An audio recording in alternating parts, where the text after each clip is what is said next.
हरिः ओं श्रीगुरुभ्यो नमः। हरिः ओं। ॐ पार्थाय प्रतिबोधितां भगवता नारायणेन स्वयं व्यासेन ग्रथितां पुराणमुनिना मध्ये अद्वैतामृतवर्षिणीं भगवतीम् अष्टादशाध्यायिनीम् अम्ब त्वामनुसन्दधामि भगवद्गीते भवद्वेषिणीम्।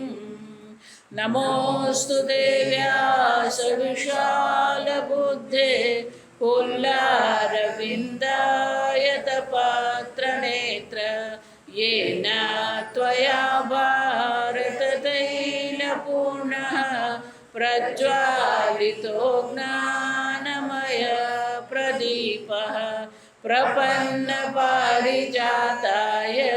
स्तोत्रवेत्रैकपाणये ज्ञानमुद्राय कृष्णाय गीतामृतदुहे नमः। दुग्धा गोपालनन्दनः पार्थो वत्ससुधीर्भोक्ता दुग्धं गीतामृतं महत्। वसुदेवसुतं देवं कंसचाणूरमर्दनं देवकी परमानन्दं कृष्णं वन्दे जगद्गुरुम्। भीष्मद्रोणतटा जयद्रथजला गान्धारनीलोत्पला शल्यग्राहवती कृपेण वहने कर्णेन वेलाकुला अश्वत्थामविकर्णघोरमकरा दुर्योधनावर्तिनी सूतेना खलु पाण्डवैरणनदी कैवर्तकः केशवः पाराशर्यवचः सरोजममलं गीतार्थगन्धोत्कटं नानाख्यानककेसरं हरिकथा सम्बोधनाबोधितम्। लोके सज्जन षट्पदैरहरः पेपीयमानं मुदा भूयात् भारत पंकजं कलिमल प्रध्वंसिन श्रेयसे। मूकं करोति वाचालं पङ्गुं लङ्घयते गिरिं यत्कृपातमहं वन्दे परमानन्दमाधवम्। यं ब्रह्मा वरुणेन्द्ररुद्रमरुतः स्तुन्वन्ति दिव्यैस्तवैः वेदैः साङ्गपदक्रमोपनिषदैः गायन्ति यं सामगाः। ध्यानावस्थिततद्गतेन मनसा पश्यन्ति यं योगिनः यस्यान्तं न विदुःसुरासुरगणाः देवाय तस्मै नमः। ॐ सहना भवतु सहनौ भुनक्तु सह वीर्यं करवावहै तेजस्विनावधीतमस्तु मा विद्विषावहै। ॐ शान्ति शान्ति शान्ति। अर्जुन उवाच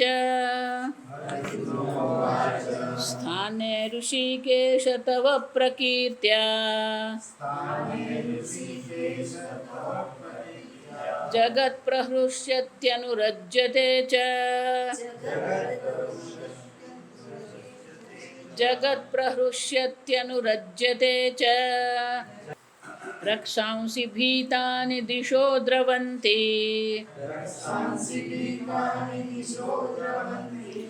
સર્વે નમસ્યન્તિ ચ સિદ્ધસંગાઃ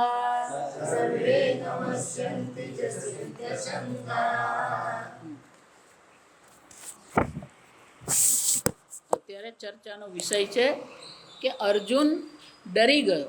ભગવાનનું વિશ્વરૂપ એણે દર્શન કરવાની ઈચ્છા તો કરી. ગઈ વખતે આપણે જોયું ભીત ડરી ગયો. એટલે એણે ભગવાનને શું કહ્યું? આપણે જોયું કે ભગવાન હું સમજી શકતો નથી, આ તમારું કયું રૂપ છે.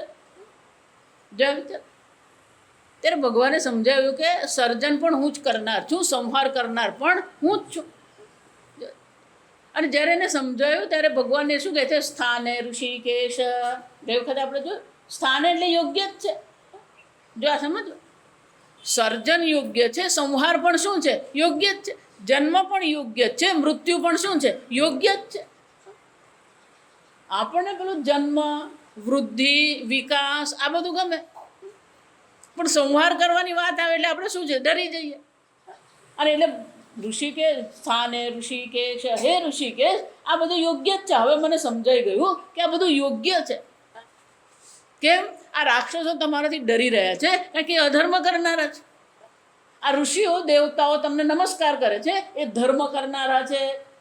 જો આ વિચાર, આપણે ગુજરાતીમાં પહેલાં એક શબ્દ હતો ધર્મ ભીરુહુ. જો આ વિચાર, ધર્મ ભીરુ એટલે શું છે? અધર્મ કરતા ડરે એટલું જ નહીં, એને ધર્મનો પણ ડર હતો. જો આ સમજો. આજે આપણે છોકરાઓને કહે ને પાપ લાગે, પાપ કોણે જોયું? કોઈ ડર નામની વસ્તુ નથી. જો આ વિચાર, ખોટું કરવામાં ડર નથી. આ વિચારી જો. મોટા મોટા લોકો કેવા કેવા ખોટા વાત કરતા હોય અને બિંદાસ ફરતા હોય. જો વિચારી જો. પેલો પકડીને લઈ જાય તો હસતો હસતો જતો હોય. જો વિચારી જો. એનો અર્થ શું થયો? પેલી બે આંખની શરમ જેવું રહ્યું જ નથી. કરોડોનું કૌભાંડ કરે અને પેલા લોકો પકડીને લઈ જતા હોય અને પેલો પકડીને લઈ જાય પણ એના મોઢા પર તો શું હોય?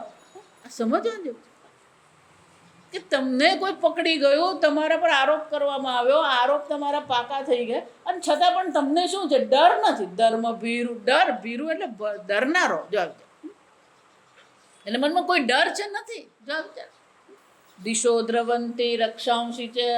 આ રાક્ષસો તમારાથી ડરી રહ્યા છે. આ દિશાઓમાં પણ શું છે? દ્રવંતી. વિચાર, આ બધું યોગ્ય જ છે. રાક્ષસો તમારાથી ડરી રહ્યા છે, એ પણ યોગ્ય જ છે. આ સમજવાની વસ્તુ. એમ આપણા જીવનમાં પણ જે પણ કંઈ થઈ રહ્યું છે શું છે? યોગ્ય છે. જ્યાં સુધી આપણા જીવનમાં આ યોગ્યતા નહીં આવે ને ત્યાં ખટપટ કર્યા જ કરીએ. જો વિચાર, જે લોકો આ ખટપટિયા હોય ને એ જાતે તો દુઃખી થાય પણ આજુબાજુવાળા બધાને પણ શું કરી નાખે? જો વિચાર, એ જાતે શાંતિથી નહીં રહે ને આજુબાજુવાળાને અશાંતિ જ કરતો હોય. વિચાર, જ્યાં ધર્મ હોય ત્યાં શાંતિ હોય. તો ગુજરાતીમાં કહેતા કે પુણ્યશાળીને ઊંઘ આવે છે. આ પહેલાંના વાક્ય તમે જુઓ. આપણા પહેલાંના બા દાદાઓના જે વાક્ય છે, પુણ્યશાળી હોય એને ઊંઘ આવે. કેમ? એ ખોટું કર્યું જ નથી, પછી ઊંઘ ઉડવાની વાત જ ક્યાં છે?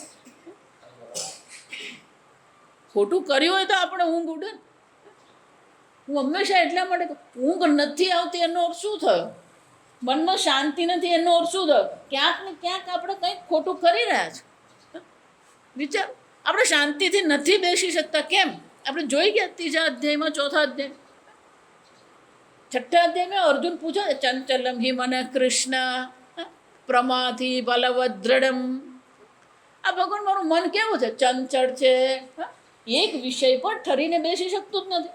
પ્રમાદી, જિદ્દી છે. જો વિચાર, પોતાનું ધારેલું જ કરવું. આ જિદ્દી કોણ કહેવાય? જો બલમ, બળવાન છે. દ્રઢમ, દ્રઢ છે. જો વિચાર, આપણે તત્વબોધમાં જોઈ ગયા કે મન તો સાત્વિક પંચમહાભૂતમાંથી બન્યું. તો જ્યાં સાત્વિકતા હોય ત્યાં શાંતિ હોય, પુણ્ય હોય, ધર્મ હોય. પણ આ તો મન કેવું છે? અશાંત છે, જિદ્દી છે. બલાદિવનીઓ જે છે બળપૂર્વક પેલાને શું કરે છે, વિષયોમાં ઘસડી જાય છે. જો એટલે કહું, વેદાંત ભણવું એક વસ્તુ છે, પણ જીવન જીવવું બહુ અઘરું છે. કે ધર્મ પહેલાં જોઈએ જીવનમાં આપણને. જ્યાં સુધી ધર્મ નહીં હોય ને ત્યાં સુધી આ વેદાંત ફક્ત શબ્દ થઈ જાય, શાબ્દિક કહેવામાં આવે છે. આગળ આવશે શબ્દ બ્રહ્માદિ વર્તતે, આપણે જોઈ ગયા. માત્ર શબ્દ બ્રહ્મને જાણવાથી કંઈ થવાનું નથી. શબ્દ બ્રહ્મ અતિવર્તતે, આ બધા શબ્દોને પણ પાર કરવાના છે. અતિવર્તતે શું થયું, એને પણ પાર આપણે ઉતરવાનું છે. એ બ્રહ્મ શું છે? શબ્દ બ્રહ્મ તો આપણે જાણી લીધો, પણ એને જીવવાનું છે આપણે. પણ એને જીવવા માટે શાની જરૂર પડે? આ ધર્મની જરૂર પડે. અને જ્યારે અર્જુન, જો આ સમજ, અર્જુન પોતે પણ ધર્મથી ડરી રહ્યો, ધર્મ ભીરુ છે અર્જુન પોતે. અને જ્યારે આ ભગવાનને એને જોયું, સ્થાને ઋષિકેશ, યોગ્ય જ છે ભગવાન. પછી એને પોતાને ખબર પડી, જો આ સમજ, કે આ ભગવાન છે જે સર્જન કરનાર છે, સંહાર કરનાર છે, આ સર્વનું સંચાલન કરનારા ભગવાન છે. હું તો એને કોણ માનતો, સખેતી મત્વા. પછી આગળ એણે કીધું કે ભગવાન મેં તો તમને શું માની લીધા, એક સખા માની લીધા. વિચાર, તમારી સાથે કેવા ઉપહાસ મેં કર્યા, કેવી તમારી સાથે મજાક કરી. તમે તો ગોકળના ગોવાળિયા છો. આ સમજો. એટલે કહે છે કે ભગવાન આ તમારી સાથે, તમને હું ઓળખતો નહોતો, એટલે તમારી સાથે કેવા પ્રકારનો મેં વ્યવહાર કર્યો. પણ પિતાસી લોકસ્ય ચરાચરસ્ય, તમે કોણ છો? સંપૂર્ણ, હવે મને સમજાઈ ગયું તમે કોણ છો. સંપૂર્ણ ચરાચર જગતના પિતા છો. 43નો શ્લોકમાં કહે છે, ત્વમ પૂજ્યસ્ય ગુરુર ગરીયાન. જો વિચારી, ભગવાન તમે વિશાળ છો, મહાન છો, વિરાટ સ્વરૂપ છો. અને આગળના શ્લોકમાં કહી ગયો, જેમ એક મિત્ર મિત્રને ક્ષમા કરે, જેમ પિતા પુત્રને ક્ષમા કરે, એમ તમે પણ મને શું કરો, ક્ષમા કરો. આવો જે વ્યવહાર મેં તમારી સાથે કર્યો એને શું કરો. એટલે ગુજરાતીમાં બહુ સરસ, અંગ્રેજીમાં બહુ સરસ વાક્ય. આ ભગવાન કોને કહેવાય, માણસ કોને કહેવાય? જો આ સમજ, પેલા 4 શબ્દોમાં જ સમજાવી દીધું કે માણસ કોને કહેવાય ને પેલો ભગવાન કોને કહેવાય. Who is Lord? Lord is one who gives and forgives. આપે અને પછી શું કરે? ફરગીવ, માફ કરે. આપણે બધું માગતા જ ફરીએ. અને આ માણસ કોને કહેવાય? Get and forget. લેતો જ જાય, પાછું ભૂલી જાય કે આ ભગવાને આપેલું છે. જો વિચારજો, ભગવાન આપતો જ જાય અને માફે કરતો જાય. અને માણસ લેતો જાય અને પછી ભૂલતો જાય ભગવાને કેટલું આપ્યું એને. વિચાર, give and forgive, get and forget. જા વિચાર, એટલે ભગવાને કહે છે ફરગીવ. જા વિચાર, કેમ? તમે તો સંપૂર્ણ જગતના પિતા છો. પિતા કોને કહેવામાં આવે? સંસ્કૃત પ્રમાણે પાતિ ઇતિ પિતા. સંસ્કૃતમાં દરેક શબ્દ પેલા એક ધાતુ પરથી બનેલો. આ ગચ્છતી એમ કહે ને, ગમનમ કયા ધાતુ પરથી બનો? ગમ ધાતુ પરથી બને.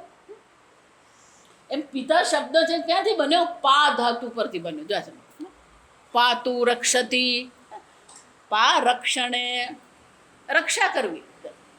તો પિતા કોને કહેવામાં આવે? જે સંપૂર્ણ જગતના પિતા છે. એનો અર્થ શું થયો? જે સંપૂર્ણ જગતને શું કરી રહ્યો છે? રક્ષણ કરનારો છે. જો ભગવાન તમે આ સંપૂર્ણ જગતનો ચરાચર, જો વિચાર, ફક્ત મનુષ્યનું જ નહીં, ચરાચર લોકસ્ય ત્વં, સંપૂર્ણ જગતની રક્ષા કરનારા તમે જ છો. સંપૂર્ણ જગતનું પાલન પોષણ કરનારા પણ તમે જ છો. આપણે જ એમ માનીએ કે હું છું. જો શિવાજી સાથે એવું થયું. શિવાજીએ જ્યારે પેલા મોગલોને હરાવ્યા ને, એટલે શિવાજીને પોતાના મનમાં શું આવ્યું કે જો હું કેવો બુદ્ધિશાળી છું. બરાબર? એટલે એમના ગુરુજી હતા સમર્થ રામદાસ. એટલે એમને એમ થઈ ગયું કે આ તો મારા શિષ્યને શું થયો? અહંકાર આવી ગયો કે મેં આ બધાને હરાવ્યા. એટલે એક દિવસ સાંજે બેઠા હતા, એટલે કે ચાલ શિવાજી આપણે ચાલવા જઈએ. ચાલ શિવા જ કહેતા, ચાલ ચાલ શિવા ચાલવા જઈએ. જંગલમાં ચાલવા નીકળી પડે. પછી એક પેલો મોટો વિશાળ પેલો પથ્થર આવ્યો. જો પથ્થર જોયો ને એટલે કે શિવા પથ્થર તોડ, તોડ્યો પથ્થર. જાઓ એ પથ્થર તોડ્યો ને તો એમાં એક બખોલ હતી. પેલું બખોલમાં પાણી હતું ને એમાં પેલો દેડકો હતો અને પેલી લીલ હતી અંદર. એટલે કે ગુરુજી આમાં તો જો દેડકો જીવતો દેડકો જો એની સાથે પાણી છે તો કે શિવા પાણી ત્યાં આપ્યું. આટલું જ બોલ્યા. જો સમજો શિવા પાણી ત્યાં મૂક્યું. બુદ્ધિશાળી ને ટકોર કરે ને સમજી જાય. જો શિવા પાણી તે મૂક્યું. જો પેલા શિવાજી સમજી ગયા. હું કરું એ જ અજ્ઞાનતા.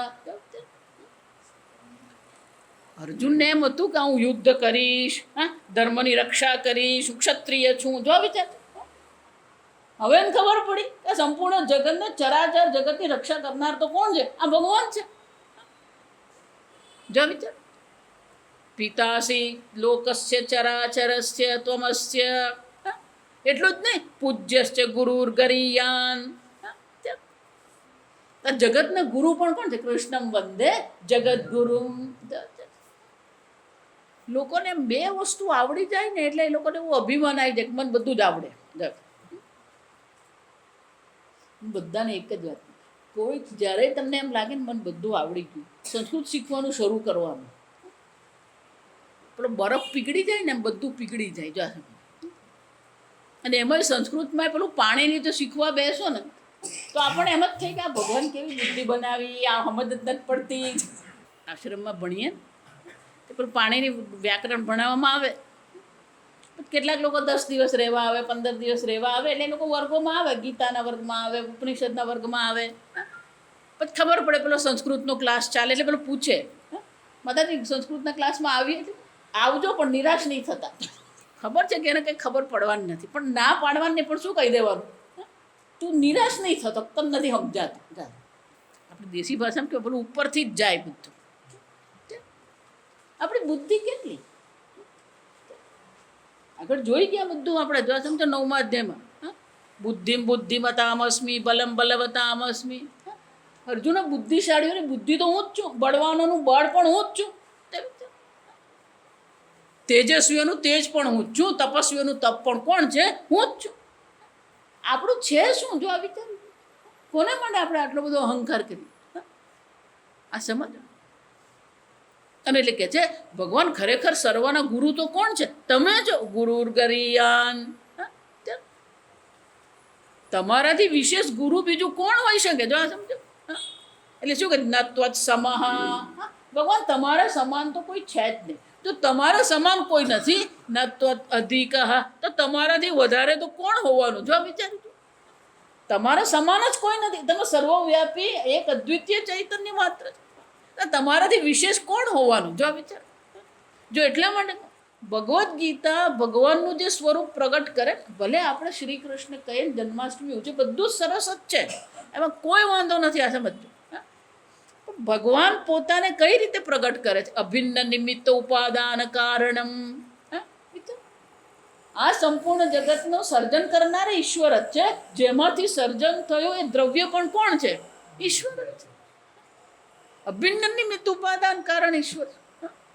અને જો ઉપાદાન કારણ ઈશ્વર છે તો અહીંયા જે કંઈ છે બધું શું છે? પવન તું, પાણી તું, ભૂપ. જો આ બધા ભક્તો આપણને કહી ગયા પણ આપણને પેલા મંજીરા વગાડવામાં જ મજા આવે. ચાલ કોઈ નહીં કહીએ ને આવન ગીતાને ના અમે તો ભજન કરવા જવાના. જા ભાઈ, આવતા જન્મમાં શું કરવાનું?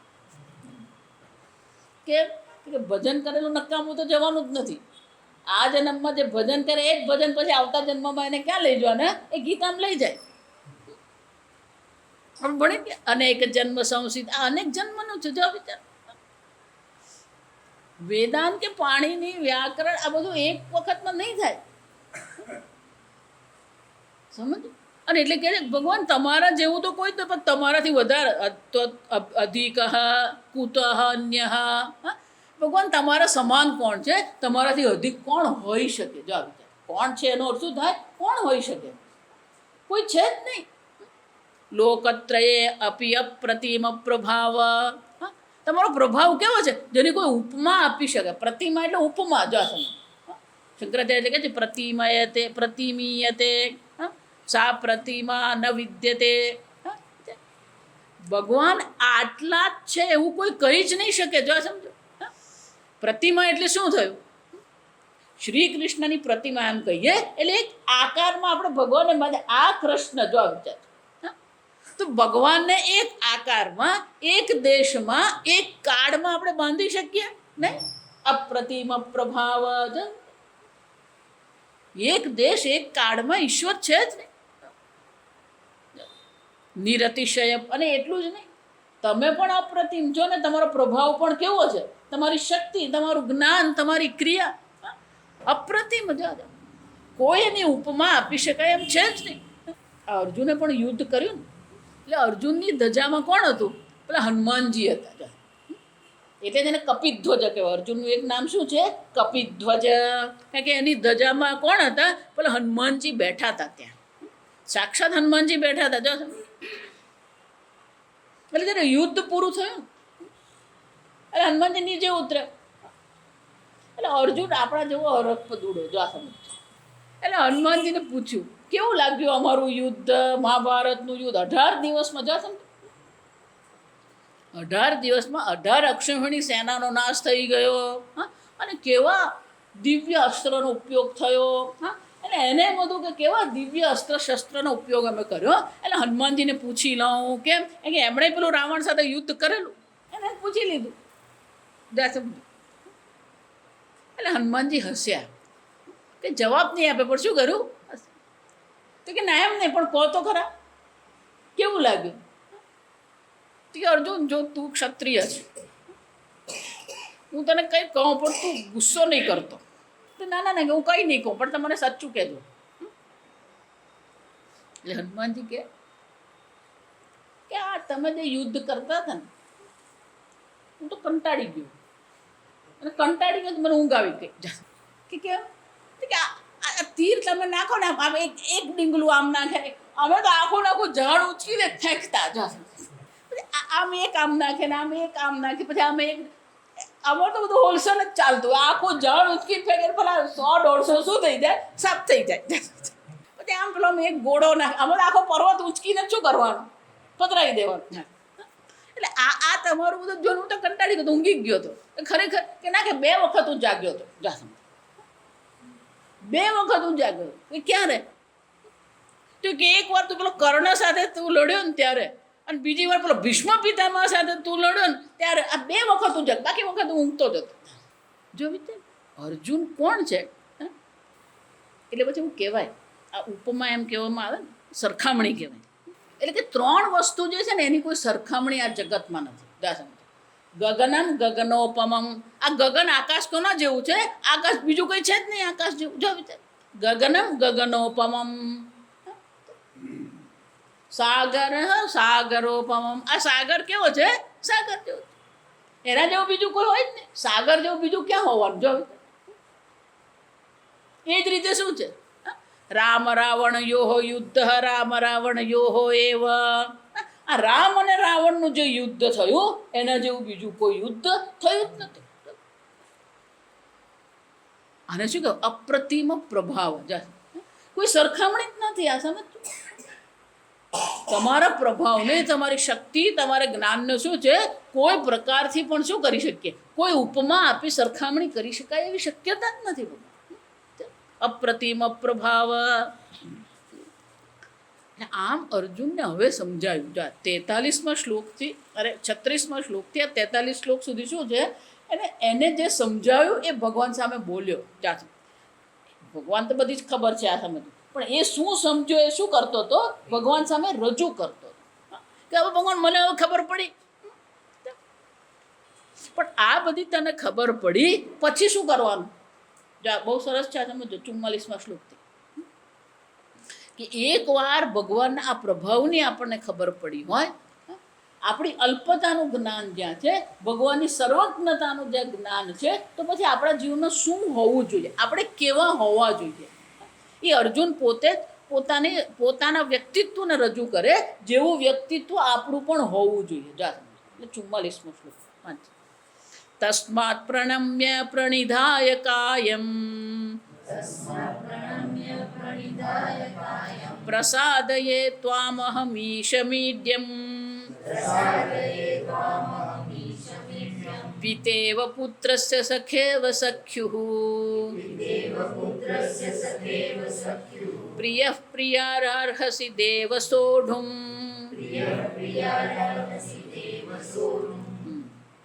તસ્માત એટલા માટે 36મા શ્લોકથી 43મા શ્લોકમાં ભગવાન હવે મને આ તમારા સ્વરૂપની ખબર પડી એટલા માટે તસ્માત એનો અર્થ શું થયો? પ્રણમ્ય હું તમને નમસ્કાર કરું છું, પણ એ નમસ્કાર કેવા છે? સમજદારી પૂર્વકના છે. હવે મને તમારું સ્વરૂપ ખબર પડી અને એટલા માટે હવે હું તમને જે આગળ પણ પ્રણામ કર્યું, જો સમજો, આગળ પણ એને પ્રણામ ભગવાનને કર્યા, પણ હવે જે પ્રણામ કેવા છે એ કારણ સાથેનું પ્રણામ છે. તસ્માત એટલા માટે, તસ્માત એટલે એટલા માટે, તસ્માત પ્રણમ્ય અને એટલા માટે હે ભગવાન હું તમને પ્રણામ કરું છું. પણ ખાલી 2 હાથ જોડીને પ્રણામ નથી કરતો. શું કરું છું? પ્રણિધાય કાયમ પ્રકર્ષેણ નીચૈઃ ધૃત્વા કાયમ શરીરમ. આ મારા શરીરને પણ શું કરું છું? નમાવી દઉં છું. તેને સાષ્ટાંગ દંડવત પ્રણામ કહેવામાં આવે છે. આપણા બધા પ્રણામ જે છે ને દંડવત પ્રણામ છે. જો આ સમજો, સાષ્ટાંગ નહીં મળે, આ વિચારી જોજો. અષ્ટ એટલે 8, અંગ એટલે 8 અંગ, સ એટલે સહ, 8 અંગ સહિત પ્રણામ કરવા એને શું કહેવાય? સાષ્ટાંગ દંડવત પ્રણામ. આ દંડવત પ્રણામ એટલે પેલો બાંબુ જે હોય ને, આમ કેમ લાંબો થઈને પડે એમ પેલા પણ શું કરવાનું? આમ લાંબો થઈને પગે લાગી દંડવત કહેવાય. પણ દંડવત પ્રણામ માત્ર પુરુષોએ કરવાના, સ્ત્રીઓએ નહીં. જો સમજો, સ્ત્રીઓને માટે દંડવત નથી. આ વિચાર એને ઘૂંટણથી જ કરવાનું. તો કે 8 એટલે શું? 8 અંગ. જો આ વિચાર, પદાભ્યામ, પદભ્યામ એટલે શું છે? 2 પગ એટલે પાની, જાનુભ્યામ આ ઘૂંટણ, હસ્ત 2 હાથ, પેલા બીજા 2 બાકી રહ્યા. હાથ, પગ, જાનુ, ઉદર એટલે આ ઉરુ, ઉરુ એટલે છાતી, મસ્તક. હાથ થયા, પગ થયા, ઘૂંટણ થયા 3, છાતી 4, મસ્તક 5, 10. આ તો 6 થયા. 6 થવા જોઈએ, 6 નહીં થયા. કેટલા થયા? હાથ, પગ, જાનુ, છાતી, ખભા અને મસ્તક થયા ને 6. 2 હાથ એટલે 2 નહીં ગણવાનું, 1 જ ગણવાનું. હાથ, પગ, જાનુ એટલે ઘૂંટણ, છાતી, ખભા અને મસ્તક 6 થયા ને. એટલે 2 બાકી રહેજો. આમાં તમારું આખું શરીર આવી ગયું. આ સમજો, પગથી ને મસ્તક સુધીનું આખું શરીર આવી ગયું તો 6 થયા. જો પેલા 2 બાકી રહી ગયા. મનસા પ્રણામ કરીએ પણ મનથી કોઈ પ્રણામ નહીં કરે. જો આ સમજો, મનથી તો પેલો અહંકાર ઊંચો જોઈએ, પેલો દંડ ઊભો જોઈએ, આડો પડે જ નહીં. કેમ? મારા જેવું કોણ? હું કરું એ જ બરાબર, મેં કીધું એટલે બરાબર જ. મનસા વચસા, કોઈને પણ નમસ્કાર કરીએ તો નમઃ ભૂષણ, ભગવાનને પણ આપણે કરીએ શું કરવાનું? નમઃ શિવાય, પેલો નમઃ બોલવાનું. વાણીથી પણ હોવું જોઈએ, વાણીથી પણ હોય, મનથી પણ હોય તો પેલા 8 અંગ થાય. જો અને એટલે અર્જુન શું કહે છે? ફક્ત હું બોલીને જ નથી કરતો, પણ શું છે? પ્રણિધાય કાયમ. શંકરાચાર્ય કે પ્રકર્ષેણ નીચૈઃ ધૃત્વા કાયમ પ્રસાદયે. હે ભગવાન, કેમ? આ તમારી પ્રસન્નતા માટે આ હું તમને પ્રણામ કરું છું. શાના માટે તમને પ્રણામ કરું છું? પ્રસાદયે, તમારી પ્રસન્નતા માટે. તમે પ્રસન્ન થાવ. કેમ? પેલું ભગવાને ઉગ્ર રૂપ બતાવ્યું, જોયું આપણે? ભગવાને જે ઉગ્ર રૂપ બતાવ્યું, પેલું અર્જુને પેલું ઉગ્ર રૂપ જોયું. એટલે હવે શું કહે છે? પ્રસાદયે, આ તમારી ઉગ્રતા ઓછી કરો. હા, આ જરાક વધારે પડતું થઈ ગયું. પ્રસન્ન થાવ ભગવાન. આવું ઉગ્ર રૂપમાં નથી જોવું. તમારું એ પ્રસન્ન રૂપ, એટલે તમને પ્રસન્ન કરવા માટે હું આ સાષ્ટાંગ દંડવત પ્રણામ કરું છું. તસ્માત પ્રણમ્ય પ્રણિધાય કાયમ ત્વામહમ ઈશમ ઈડ્યમ. ઈડ્યમ સ્તુત્યમ, તમે ઈશ્વર છો, સર્વના ઈશ્વર છો, સર્વનું શાસન કરનારા તમે છો. હું તમને શું કરું છું? તમારી સ્તુતિ કરું. એટલે વાણી થઈ. જો આ સમજો, વાણીથી પણ કરવાનું છે સ્તુતિ, મનથી પણ છે શરણાગતિ છે, મનથી વાણીથી પણ હું તમારી સ્તુતિ કરું છું, અને શરીરથી પણ શું કરું છું? તમને પ્રણામ કરું. એટલા માટે આ વાક્ય દ્વારા શું કહેવામાં આવ્યું? સાષ્ટાંગ દંડવત પ્રણામ અર્જુન ભગવાને કરી રહ્યો છે. તસ્માત પ્રણમ્ય પ્રણિધાય કાયમ. હે ભગવાન, હું તમારી સ્તુતિ કરું છું. હવે મને તમારું આ સ્વરૂપ સમજાયું, પણ હવે હું તમને એક વિનંતી કરું છું. પિતા એવ પુત્રસ્ય, જેવી રીતે એક પિતા પુત્રને માફ કરે, ક્ષમા કરે. પૂજ્ય સ્વામીજી બહુ સરસ કહે કે છોકરા નાના હોય ને, દેખ તો છોકરાને હાથમાં લે અને પેલા છોકરો પેલા પપ્પાની છાતી પર આમ પગ જે આમ ઠોકે ને, પેલો ખુશ થાય. જો કેવું મારા છોકરા પાસે કેવું સરસ બળ છે, આમ ધાડ દઈને મારે છે, કેવો બળવાન છે મારો છોકરો. પણ એ જ 25નો થઈને મારે તો તકલીફ પડી જાય. એ 5 વર્ષનો મારે ને ત્યાં સુધી બરાબર છે, જો આ સમજો. પણ એ જ 25નો થઈને કરે તો પિતા એવ પુત્રસ્ય. જેવી રીતે પિતા પુત્રનો કોઈ પણ અપરાધ હોય, શંકરાચાર્ય કહે છે પુત્ર છે અપરાધમ પિતા યથા ક્ષમતે. જેવી રીતે પિતા પુત્રના અપરાધને ક્ષમા કરે. સખેવ સખ્યુ. જેવી રીતે એક મિત્ર હોય એ બીજા મિત્રને પણ શું કરે? પેલો મિત્ર કંઈક ભૂલ કરી દે, કંઈક છુપાવી દે, પણ મિત્ર ખરેખર કોને કહેવામાં આવે? માફ કરી દે, ક્ષમા કરે, જતું કરે. આપણી ગુજરાતી ભાષામાં એમ શું કહેવામાં આવે? એ જતું કરે. ખબર પડે કે આ ખોટું કરી રહ્યો છે, પણ છતાં પણ શું છે, જાણે કંઈ બન્યું જ નથી એમ શું કરતો હોય? એ સામાન્ય બનીને જ વાતો કરે. એને ખબર છે કે આણે આવું કર્યું. આ બધી વસ્તુ જતી રહે. આ કળિયુગનો પ્રભાવ એવો છે ને, કોણ મિત્ર હવે? જ્યાં સુધી મારું ફાવતું હોય ને ત્યાં સુધી મિત્ર, નહીં ફાવે એટલે શું કરવાનું? તું તારે રસ્તે, હું મારે રસ્તે. જો આ સમજ, આ વોટ્સઅપ અને ફેસબુક પર ભલે બધા ફ્રેન્ડ્સ, શું કહેવાય એને, ફ્રેન્ડશિપ ડે. પણ ફ્રેન્ડશિપ ડે કોને કહેવાય? ફ્રેન્ડશિપ કોને કહેવાય? મિત્રતા કોને કહેવાય? મિત્યતે ઇતિ મિત્ર. જો આ સમજ,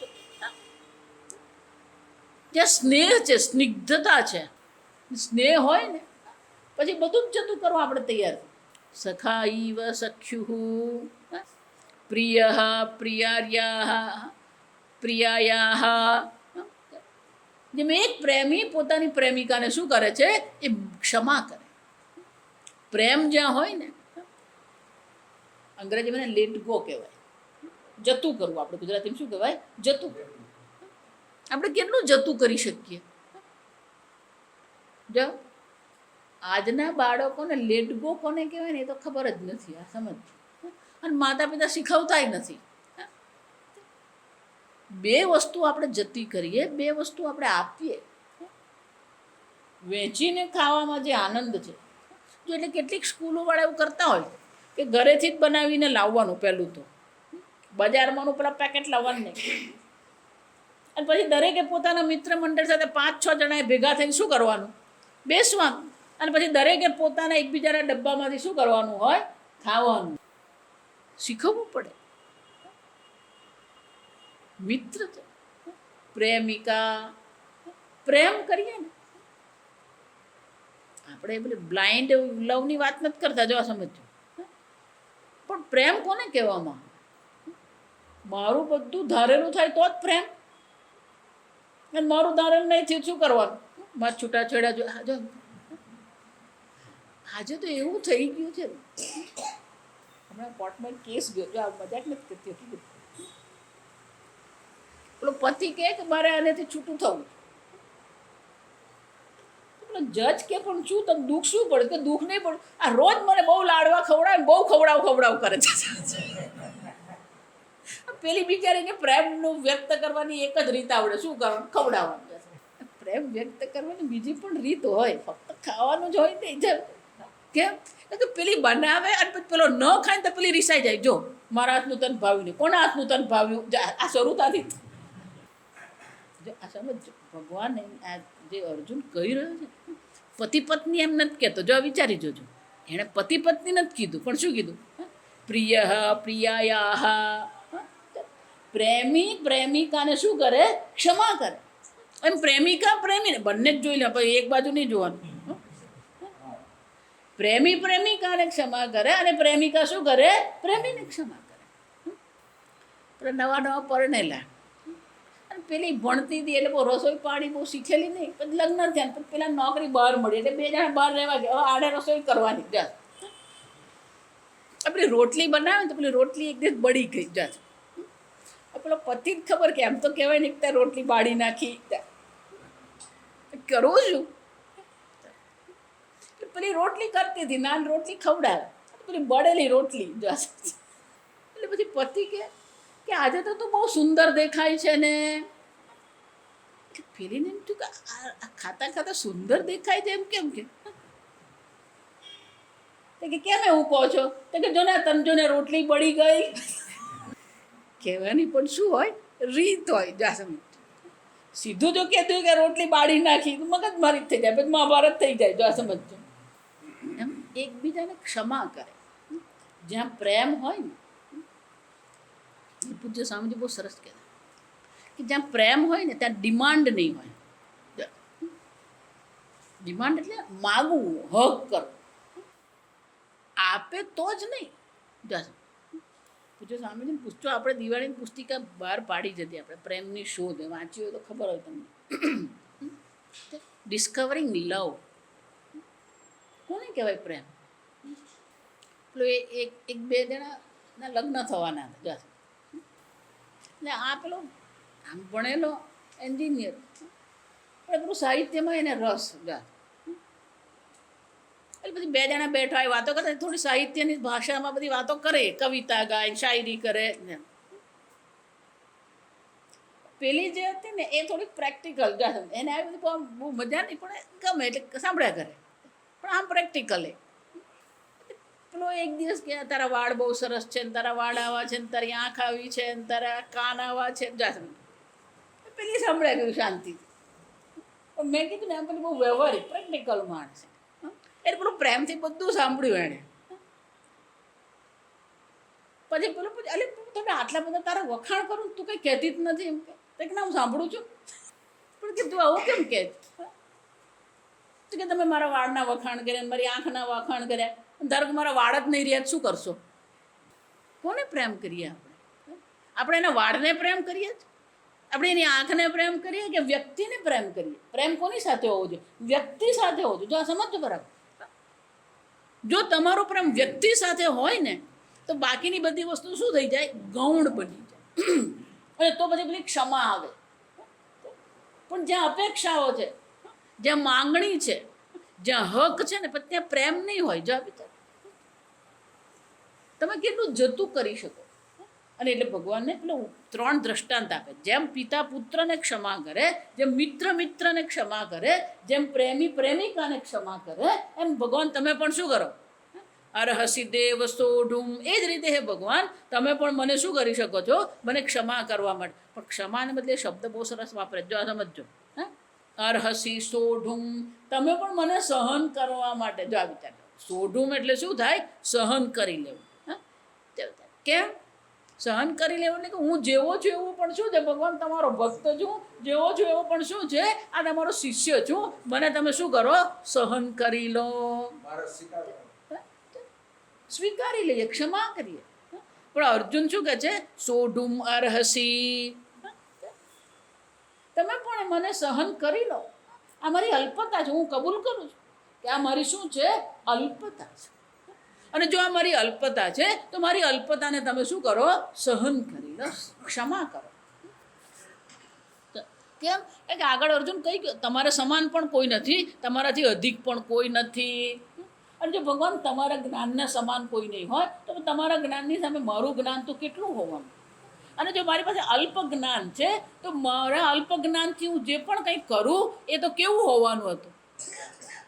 યોગ્ય હોવાનું નથી, એ યોગ્ય હોઈ જ નહીં શકે. અને એટલા માટે હે ભગવાન, હું જે પણ બોલી રહ્યો છું, જે પણ કરી રહ્યો છું, એને માટે તમે શું કરો? મને ક્ષમા કરો, સહન કરી લો. હું જે પણ કંઈ કરી રહ્યો છું એને તમે ક્ષમા કરો ભગવાન. કારણ કે અરહસી, અરહસીનો અર્થ શું થાય? કે એને યોગ્ય હું છું, આ મારી અલ્પતા છે, હું કબૂલ કરું છું. જો સમજો, ભક્તિ જ એક શરણાગતિ જેને કહેવામાં આવે. ભક્તિ માર્ગમાં શરણાગતિ 3 વસ્તુ હોય ને તો જ શરણાગતિ આવે. આ સમજો. પેલું તો ભગવાન સર્વજ્ઞ સર્વશક્તિ છે એ સમજ હોવી જોઈએ આપણે. ભક્તિમાં શરણાગતિનું પહેલું શરત કઈ છે કે આપણે ભગવાનને ઓળખીએ. અભિન્ન નિમિત્ત ઉપાદાન કારણ શું થાય? એ સર્વજ્ઞ સર્વશક્તિ સર્વવ્યાપી ભગવાન છે. એ સર્વજ્ઞ છે, એ સર્વશક્તિ છે. આ એક ભગવાન છે. પણ હું કોણ છું? અલ્પજ્ઞ અલ્પશક્તિ. તમે સર્વજ્ઞ સર્વશક્તિ છો, હું કોણ છું? અલ્પજ્ઞ અલ્પશક્તિ. એટલું જ નહીં, જો ભગવાન સર્વજ્ઞ અને સર્વશક્તિ હોય ને એટલાથી કંઈ મેળ નહીં પડે. આ સમજો. અને હું અલ્પજ્ઞ છું એ તમને ખબર જ છે, એનાથી કંઈ મેળ નહીં પડે, એનાથી ભક્તિ નહીં થાય. આ સમજો. પેલું ત્રીજું બહુ જરૂરી છે. સર્વજ્ઞ ને અલ્પજ્ઞ તો છે જ, પેલું ત્રીજું જરૂરી છે. ત્રીજું કયું છે? એ પરમાત્મા ભલે સર્વજ્ઞ છે, ભલે એ સર્વશક્તિ છે, પણ મારી અલ્પજ્ઞતા, મારી અલ્પશક્તિને કારણે હું જે પણ કંઈ કરું છું એને એક ક્ષમા કરવા માટે શું છે? સમર્થ છે. એને કહેવાય પરમ કૃપાળુ પરમાત્મા. જો એટલા માટે આપણે લખીએ પરમ કૃપાળુ પરમાત્માના અનુગ્રહથી લખીએ ને. કોઈને પણ પહેલાંના જમાનામાં પત્ર લખતા ને ત્યારે આ શરૂઆત અહીંયાથી કરતા આપણે. પરમ કૃપાળુ પરમાત્માના અનુગ્રહથી અમારા ઘરે પુત્રનો જન્મ થયો છે. હવે તો એ બધું પરમ પિતા પરમાત્મા અને પરમ કૃપાળુ બધું ઉંચકાઈ ગયું છે. આ સમય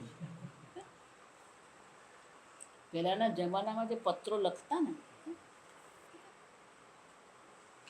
ઉપર પેલું આમ શ્રી લખાઈ જ ગયું હોય. પહેલાં પેલા પોસ્ટકાર્ડ આવતા, પેલા પોસ્ટકાર્ડથી જ વ્યવહાર ચાલતો. જો આ વિચારી જોજો, હું જે કહું છું બહુ સમજવા જેવી વસ્તુ છે. પોસ્ટકાર્ડથી આપણો વ્યવહાર ચાલતો, એટલે કે આપણને કંઈ છુપાવવાની જરૂર જ નહીં પડતી. જો વિચારી જો, હું પોસ્ટકાર્ડ કોઈને લખું એનો અર્થ શું થયો? Open letter. જો વિચાર, પેલો પતિ પણ પત્નીને પ્રેમિકાને લખે એ પોસ્ટકાર્ડ જ લખતો. જો વિચારજો. પછી પેલા લેટર શું કહેવાય? Inland letter. જો સમજો, એ પેલા બીડવાના પછી આવે, 3 બીડવાના જે આવ્યા એ 3 બીડવાના પછી પેલા પોસ્ટકાર્ડ જ હતા. અને એ પોસ્ટકાર્ડ પર ઉપર શું લખેલું ને એના પરથી ખબર પડી જાય. શ્રી લખ્યું હોય ને એટલે સમજવાનું કંઈક શુભ છે. ઉપર શ્રી નહીં લખેલું એટલે સમજી જ જવાનું કે શું છે? કંઈ અશુભ હોવું જોઈએ. જા પેલું પોસ્ટકાર્ડ આવે ને એના પરથી ખબર પડી જ જાય આપણને. અને કંઈ છુપાવવાનું મળે જ નહીં, બિંદાસ પોસ્ટકાર્ડ લખવાના. શ્રી શુભમ લખતા પહેલા. અને કોઈ પણ વાક્ય હોય હંમેશા પરમ પિતા પરમ કૃપાળુ પરમાત્મા. ઈશ્વર, આપણા જીવનમાં ઈશ્વર હોવો જ જોઈએ. જે પણ કંઈ કરીએ ઈશ્વરને આપણે સાથે રાખીને ચાલીએ. અને એટલે અર્જુન કહે છે, ભગવાન હવે મને ખબર પડી તમે સર્વજ્ઞ છો, હું અલ્પજ્ઞ છું, અને એટલા માટે તમે મને સહન કરી લો. મારી આ અલ્પજ્ઞતા છે, મારી અલ્પશક્તિને કારણે હું જે કંઈ કહી રહ્યો છું કે જે પણ કંઈ કરી રહ્યો છું એ ક્ષમા કરવાને યોગ્ય છે ભગવાન. હું આવો જ છું, અને એટલા માટે હે ભગવાન તમે મને ક્ષમા કરો. આમ અર્જુન ભગવાનને બહુ સરસ રીતે કહે છે. સાષ્ટાંગ દંડવત પ્રણામ પણ કરે છે, વાણીથી સ્તુતિ પણ ભગવાનની કરે છે, અને પછી મનથી પણ શું કહે છે? એ ક્ષમા માગીને શરણાગતિ સ્વીકારે છે. આમ ઈશ્વરને ફક્ત શરીરથી નહીં, વાણીથી અને મનથી પણ શું છે? એ શરણાગતિ સ્વીકારે છે. આગળ પણ એને શરણાગતિ સ્વીકારી જ છે. જો આ સમજો, ગીતાનો આરંભ તો એટલા માટે જ થયો, સાધિમામ ત્વામ પ્રપન્નમ ત્વામ પ્રપન્નમ, હું તમારા શરણે છું ભગવાન. હવે હું શિષ્ય તરીકે તમારા શરણે આવ્યો, પણ ત્યારે એની શરણાગતિ પૂર્ણ નથી. હવે પેલી એની શરણાગતિ શું થઈ? એ પૂર્ણતા થઈ એની શરણાગતિ. અને શરણાગતિની પૂર્ણતાનો અર્થ શું થાય? કોઈ વિરોધ નહીં મળે. પૂજ્ય સ્વામીજી એટલે મને બહુ સરસ કહે, there is no conflict in the life, there is no confusion in the life. કોઈ પ્રકારનું કોઈ ગૂંચવણ આપણા મનમાં નથી, કોઈ સંઘર્ષ આપણા મનમાં નથી. સંઘર્ષ રહિત, ગૂંચવણ રહિત આપણું જીવન હોવું જોઈએ. જે પણ જીવનમાં બને કોઈ સંઘર્ષ નહીં, પણ આપણે સતત શું કરતા રહીએ છીએ? પરિસ્થિતિ સાથે, ભગવાન સાથે શું કરતા રહે? સંઘર્ષ કરીએ છીએ. અને એ સંઘર્ષનું કારણ શું છે? કે આપણા જીવનમાં જે છે ને એને આપણે સ્વીકારી શકતા નથી. એટલે અસ્વીકારને કારણે સતત આપણે શું કરીએ? સંઘર્ષ કરીએ. જો વિચારવાથી આજકાલના જે બાળકોને તમે જુઓ કે યુવાનોને જો સતત કેવા છે? કન્ફ્યુઝડ છે, કોન્ફ્લિક્ટ. એટલો બધો સંઘર્ષ કરે, એટલા બધા ગૂંચવાયેલા. આ કરો, આ કરો, પહેલાં આ કરતા પહેલાં આ કર, પણ કરતો ખરો જ. કોઈ પણ વ્યક્તિ મને આવીને કે માતાજી હું આમ કર, પણ તું કરતો ખરો, જે કરવું તો પહેલાં કર, શરૂ તો કરતું. પણ કરું કે નહીં કરું માં જ દાડો કાઢી નાખે. એમ અર્જુને આગળ શરણાગતિ હતી, પણ એટલી બધી સ્પષ્ટતા નથી એનામાં. જો હવે એનામાં એ સ્પષ્ટતા આવી, હવે એ સમજી ગયો કે ખરેખર હવે હું ભગવાનને શરણે છું. આમ એ શરણાગતિ એણે ભગવાન સામે શું કરી? પ્રગટ કરી. 45 અદ્રષ્ટપૂર્વમ હૃષિતોસ્મિ દ્રષ્ટ્વા ભયેન ચ પ્રવ્યથિતં મનો મે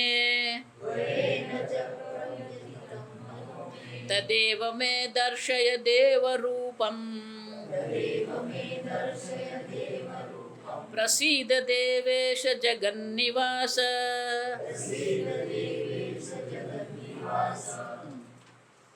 અર્જુન પોતે જ સ્વીકારે છે કે ભગવાન મારા મનમાં બે પ્રકારના ભાવ છે. જો મારા મનમાં બે પ્રકારના ભાવ છે. જો આ વિચાર, પહેલો ભાવ કયો છે? અદૃષ્ટપૂર્વમ. તમારા આ વિરાટ સ્વરૂપ છે અદૃષ્ટ, એટલે આગળ ક્યારેય આ મેં જોયું નથી. જો શંકરાચાર્યજી કહે છે ન કદાચિદપી દ્રષ્ટપૂર્વમ ઇદમ વિશ્વરૂપમ. અર્જુને ક્યારેય ભગવાનનું આ વિશ્વરૂપ પહેલાં ક્યારેય જોયું જ નહોતું. જો પૂર્વ એટલે પહેલાં. જો આગળ ક્યારેય એણે ભગવાનના વિરાટ સ્વરૂપના દર્શન કર્યા જ નહોતા. અને એવા આગળ જેના દર્શન નહોતા કર્યા એવા વિશ્વરૂપના અર્જુને દર્શન કર્યા અદૃષ્ટપૂર્વમ. અને ભગવાન તમારા વિશ્વરૂપના દર્શન કરી શું છે? ઋષિતોસ્મે. પહેલાં તો અર્જુન શું થઈ ગયો? ભગવાન શું થયો? ખુશ થઈ ગયો, પ્રસન્ન થઈ ગયો, હર્ષિત થઈ ગયો. મારા મનમાં હર્ષ હતો તમને વિરાટ સ્વરૂપ જોઈને. પણ એ તમારી જે નાશ કરવાની જે શક્તિ છે એ વિનાશ શક્તિ જ્યારે તમારી જોઈ, તમારી ઉગ્રતા જ્યારે મેં જોઈ, તો ઉગ્રતા જોઈને પણ શું થયું? ભયેન ચ પ્રવ્યથિતં મનો મે. આ તમારું સર્જન જોઈને મને આનંદ થયો, હર્ષ થયો. પણ તમારું સંહાર શક્તિ જોઈને શું થઈ ગયું? મનો મે પ્રવ્યથિતં. મારું મન ખૂબ ખરાબ રીતે પ્રવ્યથિતં પ્રકર્ષેણ. કેવું થઈ ગયું? વ્યાકુળ, આકુળ, વ્યાકુળ મારું મન થઈ ગયું. એટલે પછી કે ભગવાન જોઈ લીધું. શું કરો? દર્શય મે દર્શય તદેવ દેવરૂપ. ભગવાન આવા જોઈ લીધું, મારું મન બહુ વ્યાકુળ, આકુળ વ્યાકુળ થઈ ગયું છે. પાછું એ તમારું જે આગળનું જે રૂપ હતું ને, શ્રી કૃષ્ણ મુરલીધર, એ જ પાછું બતાવી દો. દર્શય એનો અર્થ શું થયો? આપણે માગીએ ને ત્યારે વિચારીને માગવાનું. વધારે પડતું મંગાઈ જાય પછી આપણે કેવું પડે, પાછું એ જ આપી દો. દર્શય બતાવો, દર્શાવો. શું? તદેવ દેવ રૂપમ. ભગવાન વિશ્વરૂપના દર્શન પણ કર્યા, મારું મન તો આકુળ વ્યાકુળ થઈ ગયું. એટલે હવે શું કરો? એ પાછું આપણું ઓરિજિનલ લાવી દો. શ્યામ સુંદર પિતાંબરધારી, મુરલી મનોહર. કેમ? એ જ સારું છે. આપણું આ સારું નથી. એટલું જ નહીં, આ તમે જે તમારી ઉગ્રતા બતાવી, એ ઉગ્રતાને પણ શું કરો? પ્રસિદ્ધ દેવેશ જગન્નિવાસ. હે ભગવાન, હવે તમે આ તમારી ઉગ્રતા છોડી દો, પ્રસન્ન થઈ જાઓ. આ ઉગ્રતા મને જો હજી સમજજો. એનો અર્થ શું થયો? હજી એના મનમાં ક્યાંક તો શું છે? પ્રસિદ્ધ કહીને ભગવાનને શું કહેવા માંગે? ક્યાંક તો એના મનમાં આ ઉગ્ર સ્વરૂપ પ્રત્યે શું છે, પેલો ભય તો રહેલો જ છે એના મનમાં. જો સમજો, ભલે એ શરણે ગયો છે, ભલે એ ભગવાનને કરે, પણ પેલો ઉગ્ર રૂપ પ્રત્યે તો એના મનમાં શું છે, હજી પેલો વિરોધ તો પડેલો જ છે. અને એટલે શું કહે છે, પ્રસિદ્ધ દેવેશ જગન્નિવાસ, હે ભગવાન તમે પ્રસન્ન થઈ જાઓ, આ તમારા ઉગ્ર રૂપને શાંત કરી દો, અને તમારું જે આ શ્રી કૃષ્ણ સ્વરૂપ જે છે એ સ્વરૂપના મને શું કરો, દર્શન કરાવો. આમ અર્જુન છેવટે એણે જ માગ્યું, પછી એણે જ પાછું શું કહી દીધું, પાછું સંકેલી લો. ભગવાન પણ શું કરે છે, અને કૃપા કરીને ફરીથી એ રૂપના દર્શન કરાવે છે. આગળ આપણે કાલે. ઓમ સ્વસ્તિ પ્રજાભ્ય પરિપાલયન્તામ ન્યાયેન માર્ગેણ મહિમ મહિષાઃ ગોબ્રાહ્મણેભ્ય શુભમસ્તુ નિત્યં લોકા સમસ્તા સુખિનો ભવન્તુ કાલે વર્ષતુ પર્જન્યઃ પૃથ્વી સસ્યશાલિની દેશોऽયં ક્ષોભરહિતઃ બ્રાહ્મણા સંતુ નિર્ભયાઃ ઓમ સર્વેષાં સ્વસ્તિર્ભવતુ સર્વેષાં શાંતિર્ભવતુ સર્વેષાં પૂર્ણં ભવતુ સર્વેષાં મંગલં ભવતુ સર્વે ભવन्तુ સુખિનઃ સર્વે સन्तુ નિરામયાઃ સર્વે ભદ્રાણિ પશ્યन्तુ મા કશ્ચિદ દુઃખભાગ ભવેત અસતો મા સદ્ગમય તમસો મા જ્યોતિર્ગમય મૃત્યોર્મા અમૃતંગમય.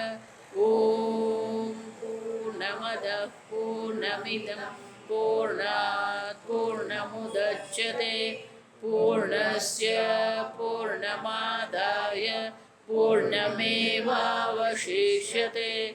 ઓમ શાંતિ શાંતિ શાંતિ. હરિ ઓમ શ્રી ગુરુભ્યો નમઃ. હરિ ઓમ.